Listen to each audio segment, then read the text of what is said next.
In the days when the dust of ancient roads clung to the feet of travelers and the wind carried whispers of prophecy across the hills of Judea, there lived a young man named Eliab, the son of a humble potter. His village rested on the edge of a dry valley where olive trees twisted under the sun and sheep grazed lazily under the watch of quiet shepherds. Life in the village moved slowly, bound by routine, tradition, and an unspoken longing for something greater, something promised long ago but not yet seen. Eliab had grown up listening to stories from the elders about a coming teacher, a deliverer, someone who would change the world not with swords but with truth. Yet as the years passed, the world seemed unchanged. Roman soldiers still marched through the roads, taxes grew heavier, and the poor remained poor. Still, there was something restless inside Eliab, something that refused to accept that this was all life had to offer. He would often sit outside his father's workshop late into the night, shaping clay into vessels, watching how soft mud could become something useful, something beautiful.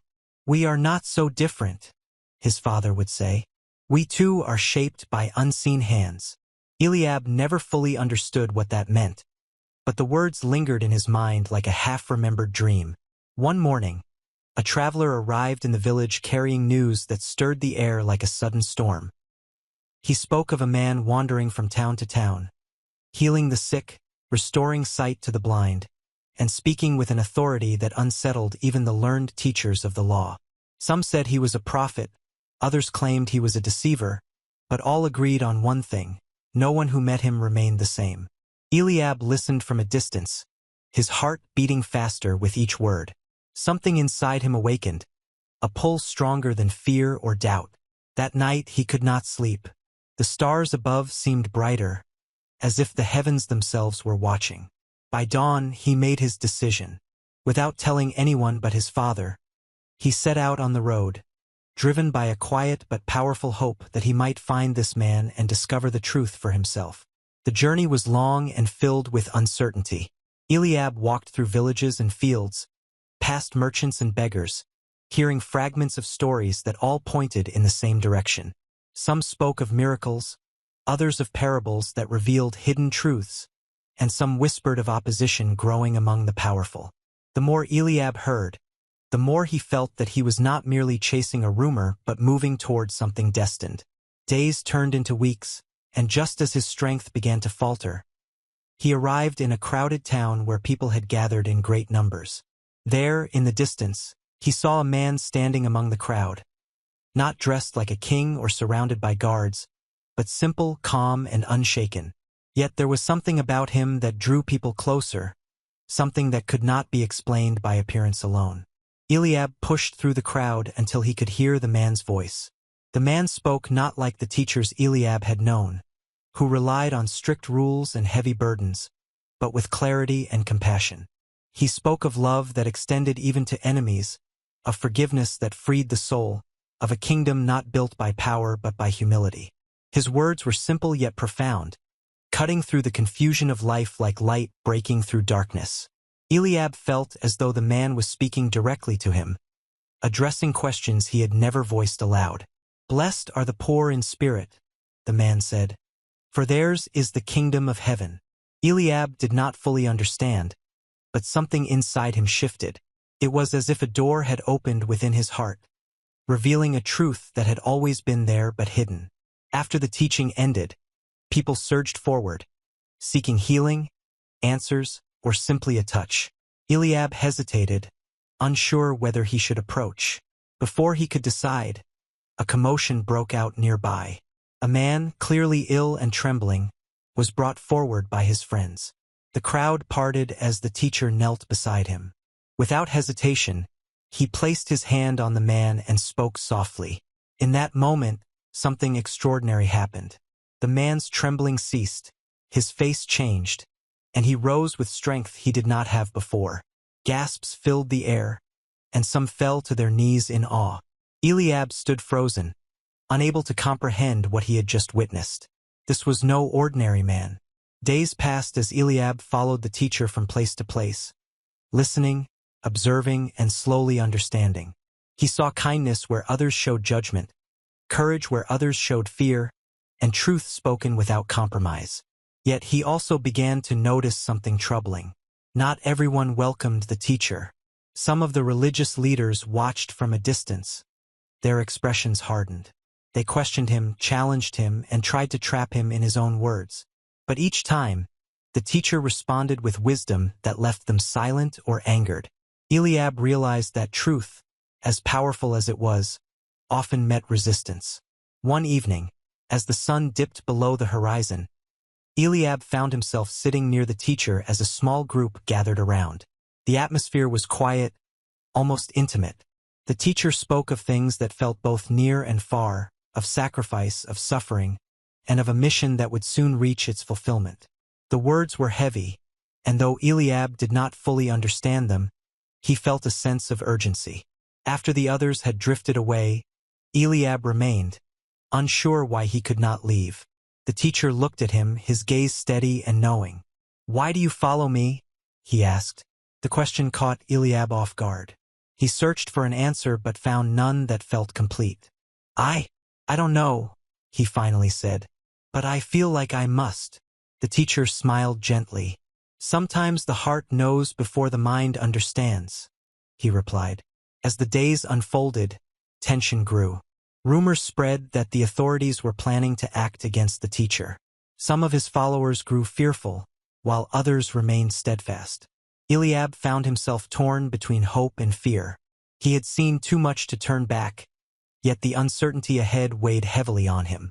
One night, under the cover of darkness, the teacher was taken by soldiers. The news spread quickly, leaving his followers in shock and confusion. Eliab could not believe it. How could someone so powerful, so filled with truth, be captured so easily? The events that followed were painful and difficult to witness. The teacher was brought before leaders who accused him of things Eliab knew were false. He was mocked, beaten, and ultimately condemned. Eliab watched from a distance, his heart breaking with each moment. The one who had brought hope to so many was now treated as a criminal. Fear gripped Eliab, and for a moment, he considered fleeing, returning to his village and forgetting everything. But something held him in place. He could not abandon what he had seen, what he had come to believe. The day of the execution arrived, and the sky itself seemed to mourn. Eliab stood among the crowd as the teacher was led to a hill outside the city. The weight of the moment was unbearable. As the teacher was lifted upon the cross, a silence fell over the crowd. Some wept, others mocked, but many simply watched, unable to comprehend the depth of what was happening. Eliab felt a mixture of grief and confusion. This was not how the story was supposed to end. Yet even in that moment of suffering, the teacher spoke words that defied all understanding. He prayed for those who had condemned him, offering forgiveness instead of anger. Eliab could not grasp it. How could someone show such love in the face of such cruelty? As the final moments passed, the sky darkened, and the earth seemed to tremble. When it was over, a heavy stillness settled over everything. Eliab wandered aimlessly in the days that followed, lost and uncertain. The hope he had found now felt distant, almost like a dream. But then whispers began to spread. Whispers that the teacher was not gone, that something extraordinary had happened. At first, Eliab dismissed them, unable to bear the thought of false hope. But as more voices joined, telling the same story, he felt that familiar pull once again. One morning, he found himself running toward the place where it was said the teacher had been seen. His heart raced as he approached, unsure of what he would find. And then, there he was, alive, standing before those who had followed him. Eliab stopped, overwhelmed. The impossible had become reality. In that moment, everything changed. The teacher's words, his actions, his sacrifice. All of it came together in a way Eliab could finally understand. The journey that had begun with curiosity had led him to truth. And though the road ahead would not be easy, Eliab knew he would never be the same. The world had not changed in the way many expected, but something far greater had begun. A transformation not of kingdoms, but of hearts. And as Eliab looked around at the others who had witnessed this miracle, he realized that the story was not ending. It was only just beginning. In the quiet hills beyond the Sea of Galilee, where the wind moved gently through tall grasses and fishermen mended their nets by fading light, there lived a man named Nathanael, a builder by trade and a thinker by nature. His hands were strong from years of shaping wood and stone, yet his mind was restless, always searching for meaning beyond the visible world.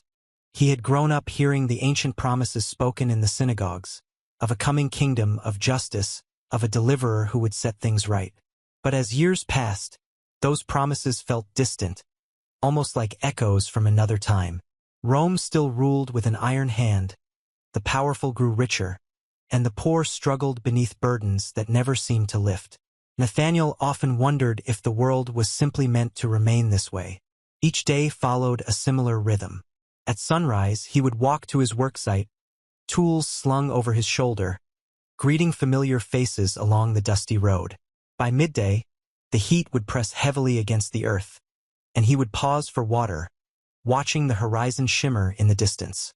And in the evenings, he would sit outside his small home, staring into the deepening sky, asking questions that never seemed to find answers. If there is a purpose, he once whispered to the silence, why does it remain hidden? One afternoon, as Nathanael worked on repairing a roof in a nearby village, he overheard a group of travelers speaking with unusual excitement. They spoke of a teacher moving through the region, someone who spoke with authority yet showed compassion unlike anything they had seen before. Some claimed he healed the sick with a touch. Others said he spoke in stories that revealed truths hidden beneath everyday life. One traveler leaned closer and said in a hushed tone, he speaks of a kingdom, but not like any kingdom we know. Nathanael paused his work, listening carefully. Something about those words stirred something deep within him. That evening he could not shake the feeling. It followed him home, lingered in his thoughts, and settled into his heart like a quiet call. By morning, he made a decision that surprised even himself. He packed a small bag, told his neighbor he would be gone for a few days, and set out toward the towns where the teacher had last been seen. He did not know what he expected to find, only that he could no longer ignore the pull. The journey was not easy.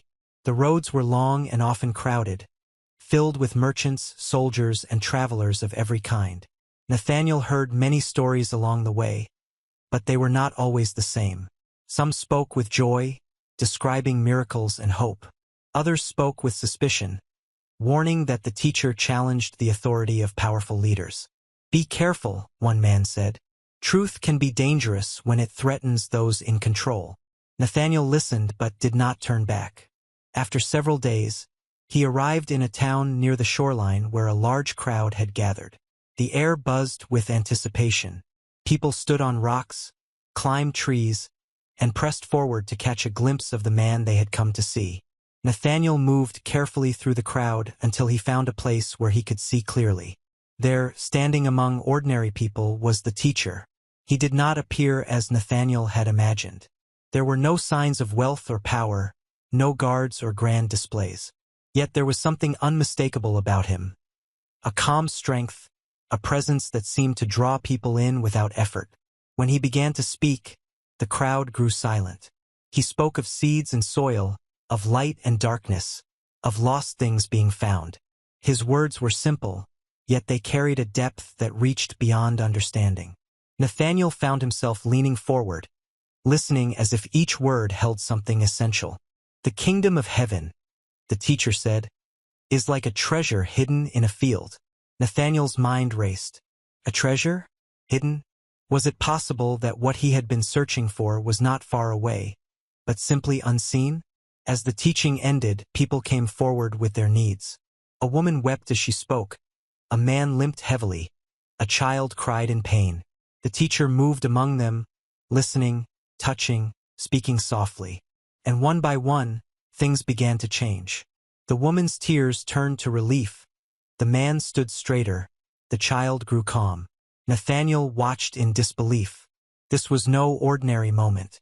Something beyond explanation was unfolding before his eyes. He stayed with the crowd as it moved from place to place, unable to pull himself away. Days turned into weeks, and Nathanael found himself becoming part of a group that followed the teacher closely. He listened to conversations, observed interactions, and slowly began to understand that this journey was not just about witnessing miracles. It was about transformation. One evening, as they rested near a hillside, Nathanael found himself sitting close enough to hear a conversation between the teacher and a few of his closest followers. They spoke of things that felt both urgent and mysterious, of a path that would not be easy, of opposition that would grow stronger, and of a purpose that would require sacrifice. Nathanael felt a chill run through him. He had come seeking hope, yet now he was hearing of suffering. Later that night, unable to sleep, Nathanael walked a short distance away from the group. The stars stretched endlessly above him, and the silence felt heavy. "What is this path?" he whispered. "Why does truth lead to struggle?" As he stood there, he sensed someone approaching. Turning, he saw the teacher. "You are troubled," the teacher said gently. Nathanael hesitated, then nodded. "I came searching for hope," he said, "but now I hear of suffering. I do not understand." The teacher looked at him with a gaze that seemed to see beyond the surface. "What you seek is real," he said, "but it is not found in avoiding hardship. It is found in walking through it with truth." Nathanael struggled with the words. They did not offer easy comfort, yet they felt honest. "And if I am not strong enough?" he asked. The teacher's expression softened. "Strength grows where faith is placed," he replied. Those words stayed with Nathanael as the journey continued. He began to see that the teacher's message was not about escaping the world, but about changing it from within. He spoke of love that extended beyond boundaries, of forgiveness that broke cycles of pain, and of a kingdom that began in the heart. But as the message spread, so did resistance. Religious leaders began to question the teacher more openly, challenging his authority and seeking to discredit him. Nathanael witnessed several of these encounters, each more intense than the last. Yet the teacher remained calm, responding with wisdom that left his opponents unsettled. One day, a heated confrontation took place in the temple courtyard. Accusations were made, voices were raised, and the tension was palpable. Nathanael stood at the edge of the crowd, his heart pounding. He realized that this path was leading toward something unavoidable. That realization became reality sooner than he expected. One night, under the cover of darkness, the teacher was taken. The news spread quickly, sending shockwaves through his followers. Fear gripped Nathanael. Everything he had come to believe now seemed at risk. The events that followed were chaotic and painful. The teacher was brought before authorities, accused falsely, and condemned. Nathanael watched from a distance, unable to intervene, his heart breaking with each moment. He could not reconcile what he was seeing with what he had experienced. When the day of execution came, the sky itself seemed heavy with sorrow. Nathanael stood among the crowd, feeling both present and distant at the same time. As the teacher was lifted onto the cross, a silence fell that felt almost sacred. And then, in the midst of suffering, the teacher spoke words that would stay with Nathanael forever. Words of forgiveness, words of love. In that moment, Nathanael realized that this was the true nature of the kingdom he had heard about. It was not built on power, but on sacrifice. After it was over, everything felt empty. Nathanael wandered without direction, unsure of what remained. The hope he had found seemed lost. But then came the whispers. At first, they were quiet, almost hesitant. Then they grew stronger. Stories of the teacher being seen again, alive. Nathanael resisted believing it. Felt too impossible. Yet something inside him stirred. One morning, driven by a mixture of hope and desperation, he followed others to a place where it was said the teacher had appeared. His heart pounded as he approached. And then he saw him, alive. Not as a memory, not as a story, but standing there, real. In that moment, everything changed. Nathanael felt something break open inside him. Not in pain, but in understanding. The journey he had taken, the questions he had asked, the struggles he had faced. All of it led to this. The kingdom was real, not distant, not hidden forever, but alive and present. And as Nathanael stood there, surrounded by others who had seen the same truth, He realized that his journey was not ending. It was just beginning. The road into Jerusalem was louder than anything Elier had ever known, and yet inside him there was a strange, trembling silence. He had arrived at the city during the days when crowds poured in from every direction, when merchants filled the streets and pilgrims carried expectation in their eyes. But Elier was not there for the festival. He had come because of a name that had begun to echo across villages, across hills, across conversations whispered in hope and spoken in controversy, the name of Jesus Christ. Elier had not seen him yet, but already something in him was unsettled, as if a truth he had avoided for years was drawing closer with every step he took toward the city gates. Elier was not a poor man, nor was he a particularly humble one. He was a trader in fine cloth, known for his sharp mind and his ability to turn even the smallest opportunity into profit. People respected him, though few trusted him completely. He trusted numbers, outcomes, and things that could be measured. Faith, to him, had always been a tradition, something spoken in public but rarely applied in private.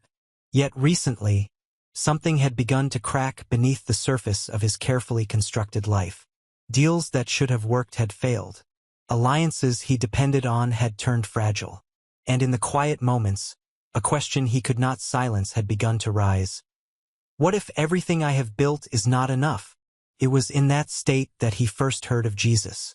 Not as a teacher, not as a healer, but as a disruption. He changes people, one man had said. Not just what they do, who they are. Elier had dismissed it at first. People always spoke in exaggeration. But the stories did not fade. They multiplied. And what disturbed him most was not the miracles, but the consistency. Different people, different places, same impact. Something real was happening. Now he stood in Jerusalem, surrounded by noise, searching for a man he did not fully believe in and yet could not ignore. The first time he saw Jesus, it was not during a grand teaching or a miracle. It was in a quiet moment near the edge of a crowded street. Jesus was speaking to a single person, a woman who looked as though life had taken everything from her. There was nothing dramatic in the scene. No crowd pressing in, no spectacle. Just a conversation. But Elier could not look away. There was something in the way Jesus listened. Not as someone waiting to respond, not as someone evaluating or judging, but as someone who saw completely. The woman spoke, her voice trembling, and though Elier could not hear the words, he saw her posture change as she spoke, as if something heavy was being released. And then Jesus spoke. It was quiet, simple, yet whatever he said caused the woman to break into tears, not of despair, but of relief so deep it seemed to come from somewhere far beyond the moment itself. Elier felt something shift in his chest, something unfamiliar and uncomfortable. He turned away quickly, as if the scene itself had seen too much of him. It is just emotion, he told himself. People are easily moved. But even as he walked, he knew that explanation did not satisfy what he had just witnessed. Over the next few days, Elier followed from a distance. He listened to teachings, watched interactions, observed the reactions of others. And slowly, something began to unravel inside him. Jesus did not operate within the systems Elier understood. He did not seek influence the way powerful men did. He did not build alliances, did not manipulate outcomes, did not secure his position. In fact, he seemed almost indifferent to those things. And yet, people followed him, not because they were compelled, but because they were drawn. One afternoon, Elier found himself close enough to hear clearly as Jesus spoke to a group gathered under the shade of an old tree. "What does it profit a man," Jesus said, "to gain the whole world and yet lose his soul?" The words struck Elier with unexpected force. He felt as though the question had been directed at him specifically.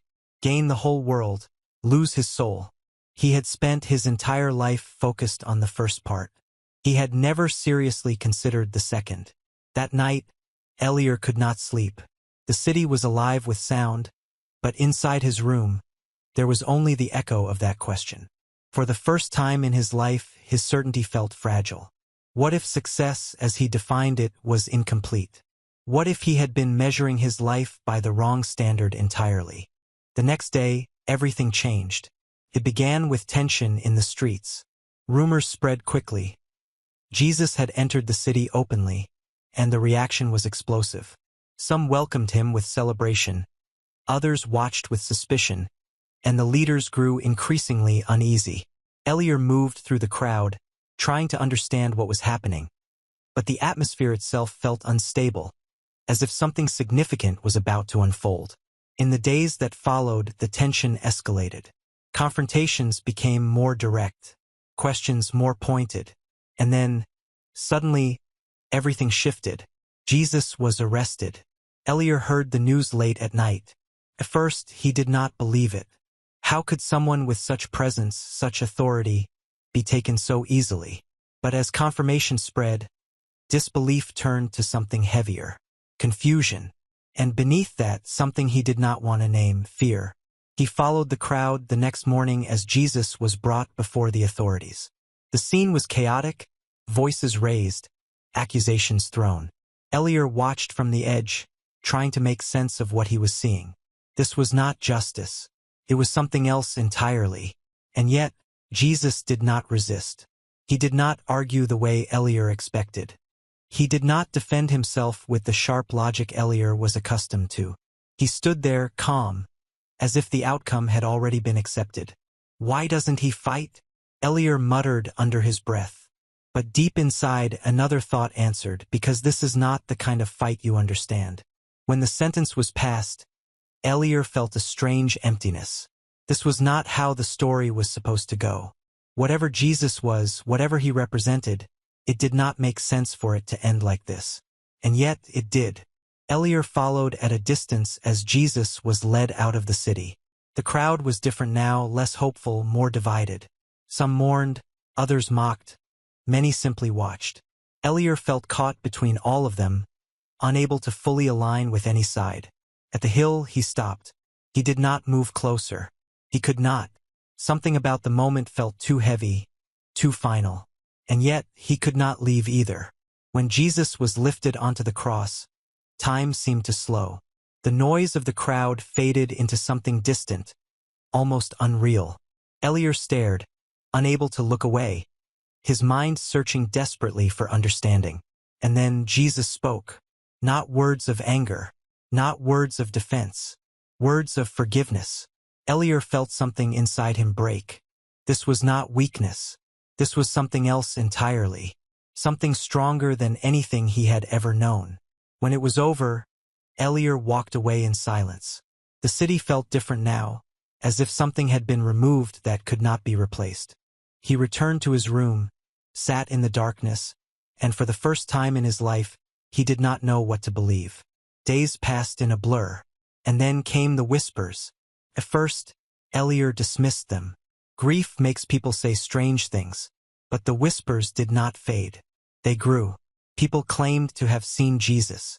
Alive. Eliar resisted. It was too much, too impossible. But something inside him, the same thing that had drawn him in the first place, began to stir again. One morning he followed the whispers. He did not know where they would lead, only that he could not ignore them. And when he saw him, standing there alive, everything Eliar thought he knew collapsed in an instant. This was not just a teacher.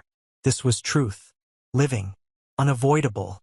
And in that moment, Eliar understood something that would change him forever. The question was never whether the path was hard. The question was whether it was real. And now, standing face to face with the impossible made visible, Eliar knew. It was the unseen Kingdom Part 1. The man who could not rest. In the outer edges of Jerusalem, where the noise of trade faded into long stretches of dusty road and scattered homes, there lived a man named Darius. He was not born into poverty, nor into royalty, but into something far more dangerous, control. His father had been a man who believed that life could be mastered if one simply learned how to stay ahead of it. And Darius had inherited that belief like a silent commandment written into his bones. By the age of 30, Darius had built what most would call a successful life. He traded spices, oils, and rare goods brought in from distant lands. His name was known. His accounts were strong. His house was large enough that visitors would pause before entering, measuring the man by the structure he had built. And yet, despite everything, Darius could not rest. Sleep came to him like a reluctant guest. Some nights it never came at all. And when it did, it was thin, easily broken by thoughts that returned again and again like waves against stone. What if this fails? What if everything slips? What if I lose control? He never spoke these thoughts aloud. To the world, he was composed, decisive, unshaken. But inside, something was unraveling slowly, quietly, persistently. It began to show in small ways. He grew impatient with those who worked for him. He double-checked every transaction. He trusted no one fully, even moments that should have brought satisfaction. Successful deals, growing wealth, felt strangely empty, as though they were answers to questions he was no longer asking. One evening, as the sun sank behind the hills and painted the sky in shades of fire and gold, Darius stood on the roof of his house, looking out over the land. The world looked calm from that height, peaceful. But inside him, there was no peace. "I have everything," he muttered quietly. "So why does it feel like I am losing something I cannot name?" No answer came, only silence, the rumor that would not leave. A few days later, while overseeing a shipment near the marketplace, Darius overheard something that would begin to change everything. Two men were arguing, not about money, not about land, but about a man. "I saw him," one insisted. "He touched the blind man, and the man could see." "That is impossible," the other replied. "Tricks. There are always tricks." "No tricks," the first said, lowering his voice. "And it is not just the miracles. It is what he says. It is how he says it. It feels like he knows something we have forgotten." Darius did not mean to listen, but he did. "Who is this man?" he asked, stepping closer. The two men looked at him briefly, measuring whether he was mocking them. "His name is Jesus Christ," one of them said. "Some say he is a prophet. Some say more." Darius almost dismissed it immediately. He had heard of teachers before. He had seen crowds follow men who promised meaning, only to scatter when reality returned. But something about the way the man spoke, quiet, certain, not trying to convince, stayed with him. That night, Darius found himself thinking about it again. Not the miracle, the feeling, like he knows something we have forgotten. A meeting he did not plan. Days later, driven by something he refused to name, Darius followed the movement of crowds just outside the city. He told himself it was curiosity. Nothing more. The gathering was large. People stood close together, some sitting, some leaning forward as if trying to catch every word. And at the center of it all stood Jesus. There was nothing outwardly remarkable about him. No royal clothing. No visible sign of power. And yet, as Darius watched, he felt something he had not felt in years. Stillness. Not around him. Inside him. Jesus was speaking. The kingdom of God is not something you can point to and say, "There it is," he said calmly. "Because the kingdom of God is within you." Darius frowned. Within? That made no sense. Everything he knew told him that value came from what could be built, held, measured. But this man was speaking of something invisible, as if it were more real than anything Darius had ever touched. As the teaching continued, something unexpected began to happen. Darius stopped analyzing, stopped evaluating, stopped trying to control what he was hearing, and simply listened. The question that broke through. When the teaching ended, people began to move, some pushing forward, others discussing what they had heard. Darius turned to leave. But before he could take more than a few steps, a voice stopped him. "Why do you carry so much weight?" Darius froze. Slowly he turned. Jesus was looking directly at him. There was no accusation in his eyes, no judgment, only clarity. "I carry nothing," Darius replied quickly. It was the answer he had given his entire life. Jesus did not argue. He simply stepped closer. "You have built a life where everything depends on you," he said. "And now you are discovering that you are not strong enough to hold it all." The words landed with surgical precision. Darius felt something inside him react. Not outwardly, but deeply. "How would you know that?" he asked, his voice tightening. Jesus' expression did not change. Because you are not the first to try. Silence stretched between them. For the first time in years, Darius did not have a response. The invitation. Come to me, Jesus said quietly. All who are weary and burdened, and I will give you rest. Rest. The word hit harder than anything else. Because that was the one thing Darius did not have. And if I do not come? Darius asked. Jesus met his gaze. Then you will continue exactly as you are. No threat, no pressure, just truth. Darius felt something unfamiliar rising inside him. Not fear, not doubt, something closer to recognition, as if a part of him had been waiting to hear this his entire life. But another part resisted immediately. If I let go, he said slowly, everything I have built could fall. Jesus nodded. Yes, he said.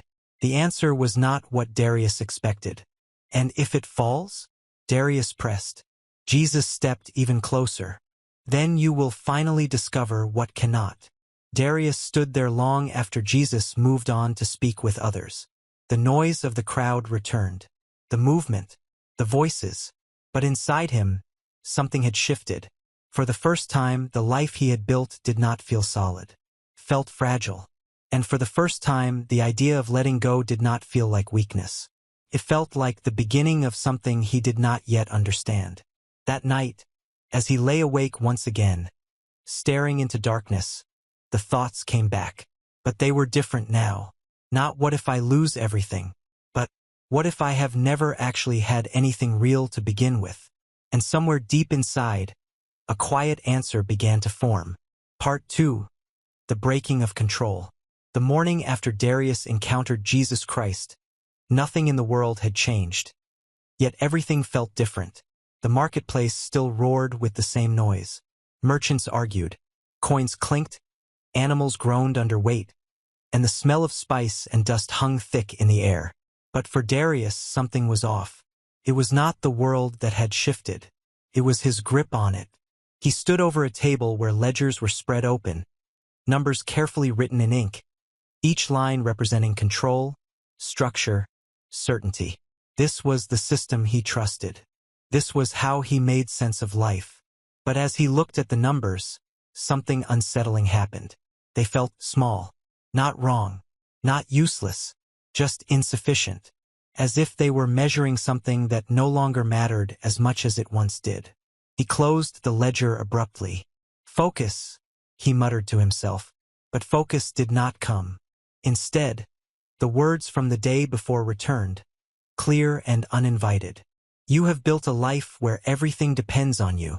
Darius clenched his jaw. That is how it is supposed to be, he said under his breath. That is strength. But another voice, quieter, deeper, responded from somewhere within him. Or is it a burden? The first crack. Later that day, a shipment arrived late. That alone was not unusual. Delays happened. But this delay came with a problem. Half the goods were damaged. Darius inspected them personally, his expression tightening with every broken container, every spoiled batch. This is unacceptable, he said sharply to the worker responsible. It was not within my control, the man replied nervously. The road. There was. I am not interested in excuses. Darius cut him off. The man lowered his eyes. Normally, this would have been simple. Calculate the loss. Recover what could be recovered. Adjust. Move forward. But something different happened this time. Darius felt anger rising. Not just at the situation, but at something deeper. At the loss of control.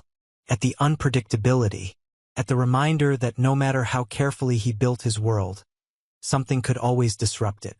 And suddenly, without warning, another thought surfaced. You are not strong enough to hold it all. Darius stepped back.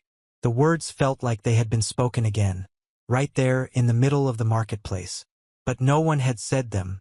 They were coming from inside him now. The second encounter. By evening, Darius could not ignore it anymore. Something was happening. Something he could not manage, could not calculate, could not control.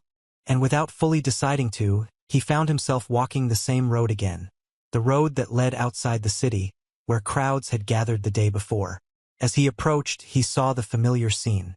People gathered, listening, waiting, and at the center, Jesus. This time, Darius did not stay at a distance. He moved closer, not because he was convinced, but because he needed answers. Jesus was speaking again, but not to a crowd this time, to a smaller group. "Whoever wants to save their life will lose it," he said. "But whoever loses their life will find it." Darius stepped forward. "That makes no sense," he said, his voice cutting through the quiet. The group turned. Jesus looked at him again, calm, steady. "It does," he replied. "If you understand what life truly is." Darius crossed his arms. "Explain it, then." There was tension in his voice now. Not anger, but resistance. Jesus did not rush.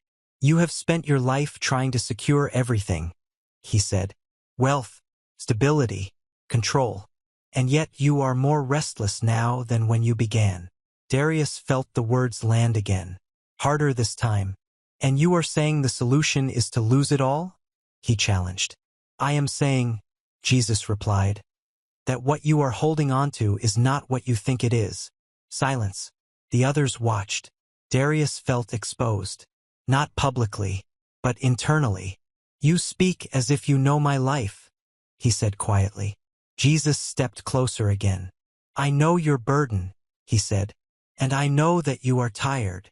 The word hit again. Tired. Darius looked away. For a moment, just a moment, his composure slipped. "The choice begins." "What do you want from me?" Darius asked. It was not a question he asked often. Jesus answered simply, "Trust." Darius almost laughed. "Trust?" he repeated. "In what?" "In me," Jesus said. The simplicity of the answer made it harder, not easier. Trust meant letting go. Trust meant uncertainty. Trust meant stepping into something he could not control. "I cannot do that," Darius said. Not angrily, just honestly. Jesus nodded. "You are right," he said. "You cannot. Not while you are holding everything so tightly." Darius felt something twist inside him. "Then what am I supposed to do?" he asked. Jesus looked at him with the same steady clarity. "Open your hands." The loss.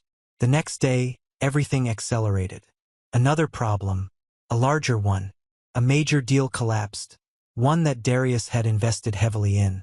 Not just money, reputation, time, energy. It was the kind of loss that echoed. The kind that destabilized more than just accounts. Darius sat alone in his house as the reality settled in. The numbers did not lie this time. This was not a small disruption. This was a shift. And for the first time, he did not immediately move to fix it. He just sat there, still, silent. And then, slowly, the thought returned again.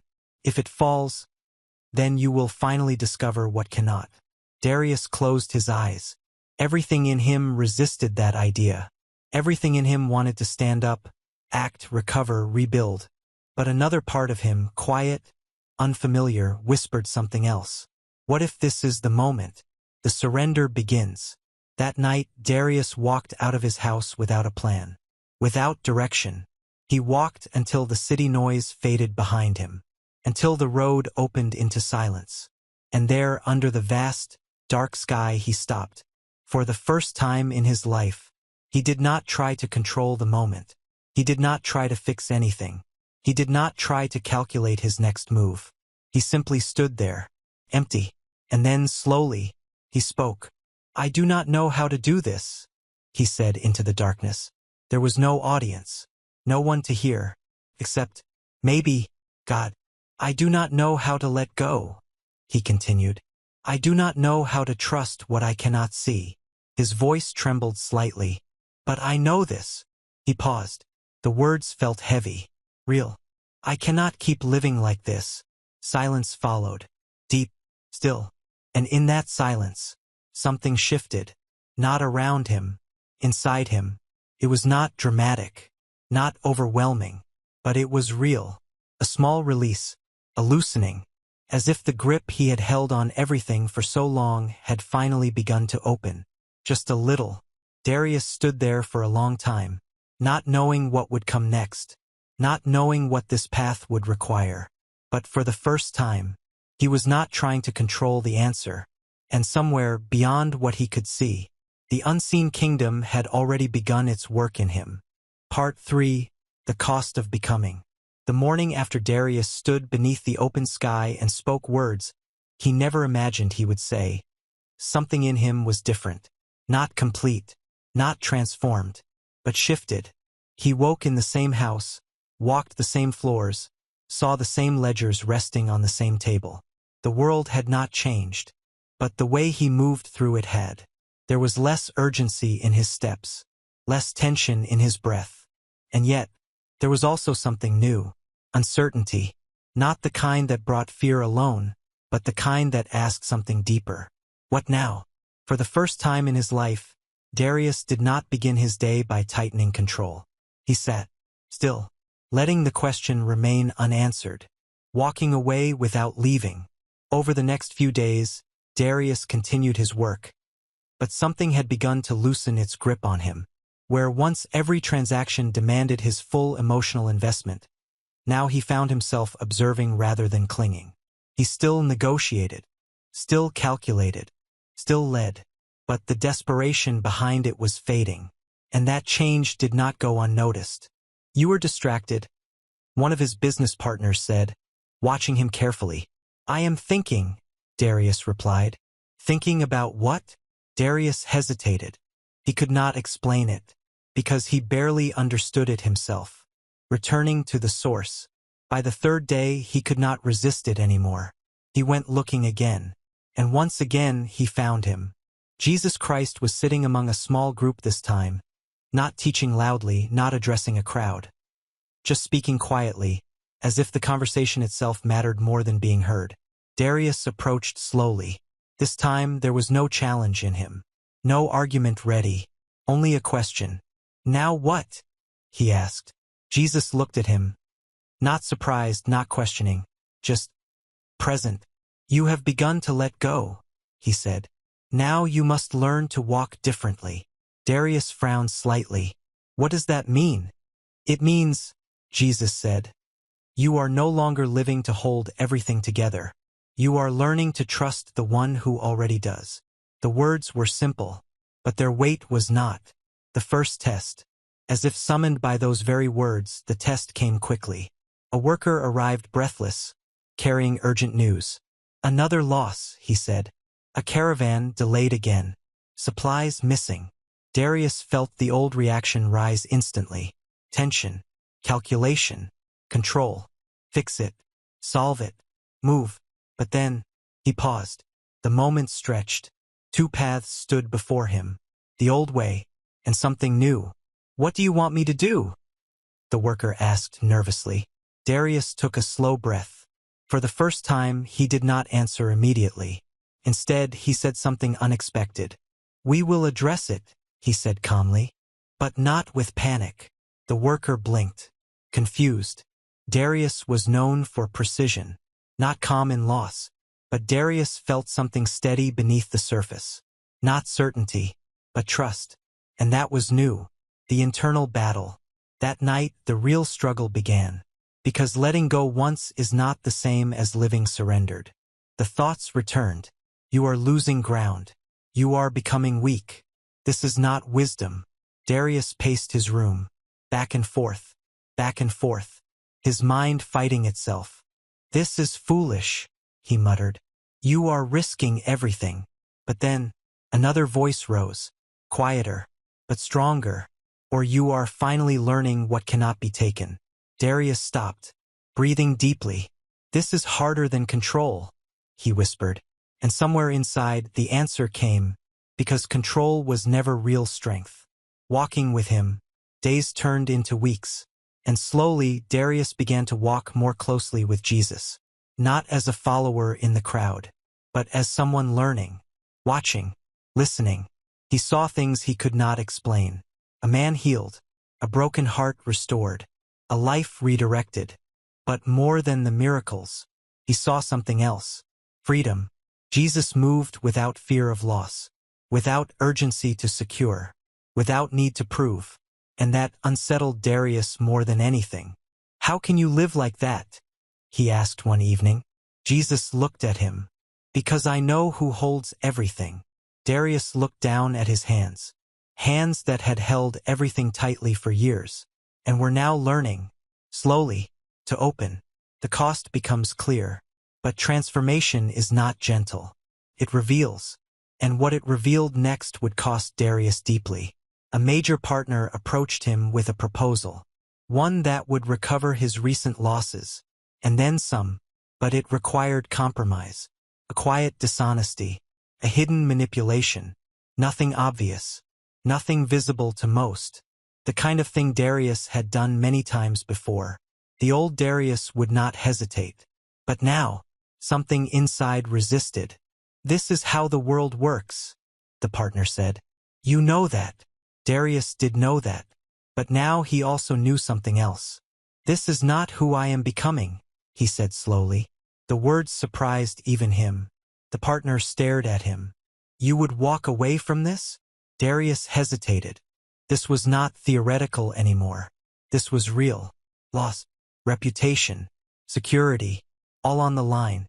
And then, he remembered the words. "What you are holding on to is not what you think it is."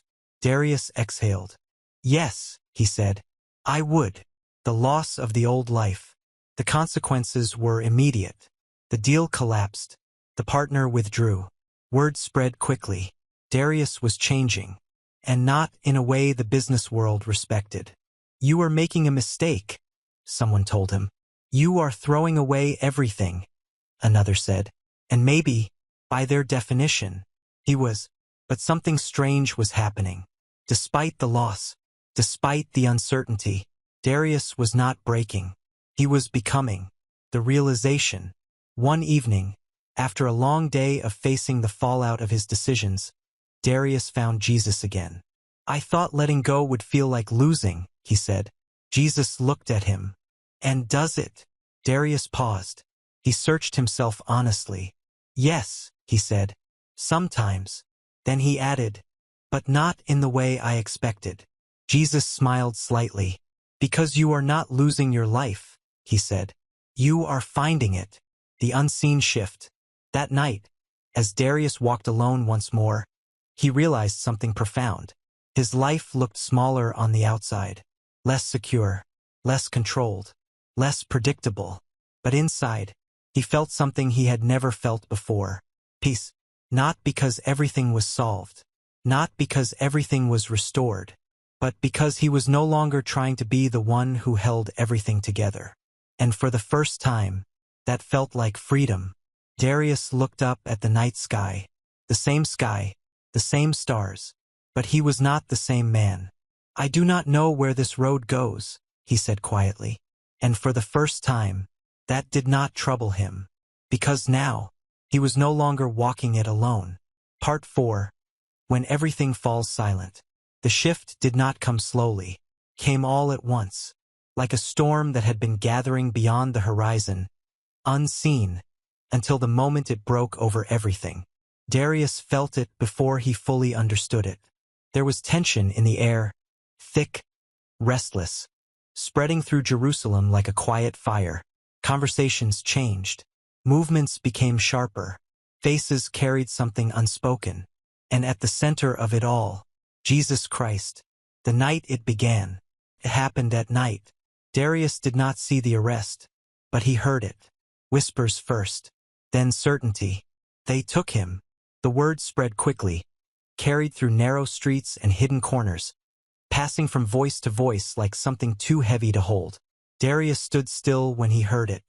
"No," he said instinctively, not because he knew it was false, but because it did not fit. Not with everything he had seen, not with everything he had begun to believe. But truth does not always ask permission before it arrives. And this truth came hard. Jesus had been taken. The collapse of understanding. By morning, the city was alive with chaos. Darius moved through the crowd, his heart pounding in a way he could not control. This was not the path he had imagined. This was not how a man like Jesus should end. He reached the edge of a gathering where voices clashed. Accusations, arguments, anger. And there, he saw him. Jesus stood surrounded. Not resisting. Not arguing. Not defending. Calm. The same calm Darius had seen before. But now, it looked different. It looked like surrender. And Darius did not understand. The internal shaking. "This is wrong," someone near him said. "They say he claimed too much," another replied. "He could have stopped this," a third voice muttered. Darius felt the words collide inside him. He could have stopped this. Yes, that was the question. If everything he had seen was real, if the authority, the power, the truth, if all of that was real, then why was this happening? Why was Jesus standing there, allowing it? Darius felt something dangerous rising inside him. Doubt. Not the quiet kind. The kind that shakes everything. The breaking point. As the trial moved forward, the outcome became clear. Condemnation. Final. Unavoidable. Darius stepped back from the crowd, his breathing unsteady. "This cannot be the end," he whispered. But nothing in front of him suggested otherwise. Everything he had begun to rebuild inside himself, everything he had started to believe, now stood on the edge of collapse. "If he falls?" Darius muttered. Then what was all of this? The question echoed inside him. Loud, relentless, and for a moment, the old instinct returned. Control, retreat, protect yourself. Walk away before this destroys you too. The road to the cross. Darius did not plan to follow, but he did, at a distance, as Jesus was led through the streets, carrying the weight of what had been decided. The crowd was different now, louder, divided, some shouting, some weeping, some watching without emotion. Darius walked among them, but felt completely alone. Every step forward felt like stepping deeper into something he could not understand. "This is not how truth ends," he said under his breath. But the road kept going, and so did the reality of what was happening. The moment that changed everything. When they reached the hill, Darius stopped. He could not go further. Something inside him resisted seeing the end. But he could not leave either. So he stood there, between distance and closeness, between belief and doubt, and he watched. As Jesus was lifted onto the cross, time seemed to slow. The noise faded, the movement blurred, and everything narrowed to one moment. One man, one act, one reality that made no sense. And then, Jesus spoke, not in anger, not in defense, but in forgiveness. "Father, forgive them." The words reached Darius like nothing else had. Forgiveness? Here? Now? In this moment? Darius felt something inside him shatter completely. Because this was not weakness. This was something far beyond anything he had ever known. The silence. When it was over, there was silence. Heavy, final, unavoidable. The sky itself seemed to reflect it. And Darius stood there unable to move. This was the end. It had to be. Everything pointed to it. Everything confirmed it. And yet, something inside him refused to accept it completely. Not because he understood, but because of what he had seen before this moment. The peace, the authority, the truth. Could all of that really end here?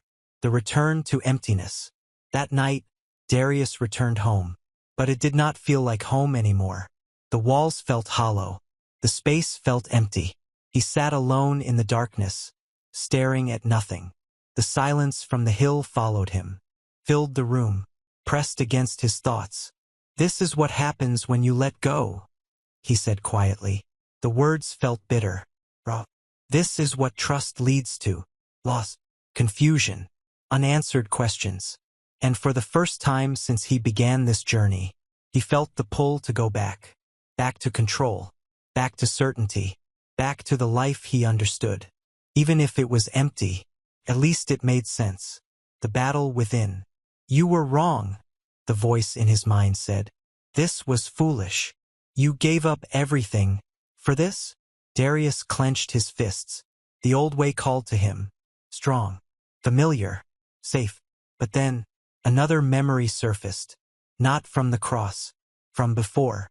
Then you will finally discover what cannot fall. The words returned, clear, unshaken, and Darius sat there caught between two realities. What he saw, and what he had been told. The decision in the dark. I do not understand, Darius said aloud. His voice broke slightly. This does not make sense. Silence answered. But this time, the silence did not feel empty.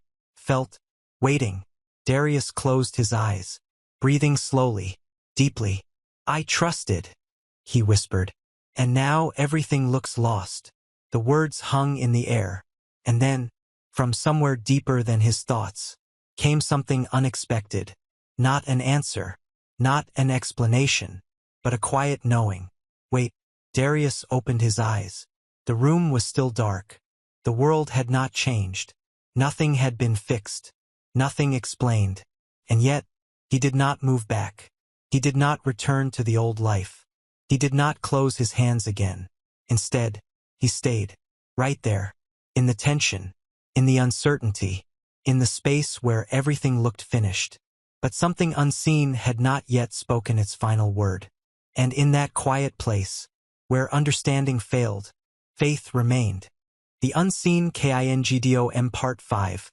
What cannot be destroyed. The third day began like the others. Quiet, heavy, uncertain. Darius woke before the sun, though he had barely slept. The same questions lingered in his mind, unanswered, circling like shadows that refused to leave. Nothing had changed. That was what it looked like. The city of Jerusalem was still standing. The markets would open again.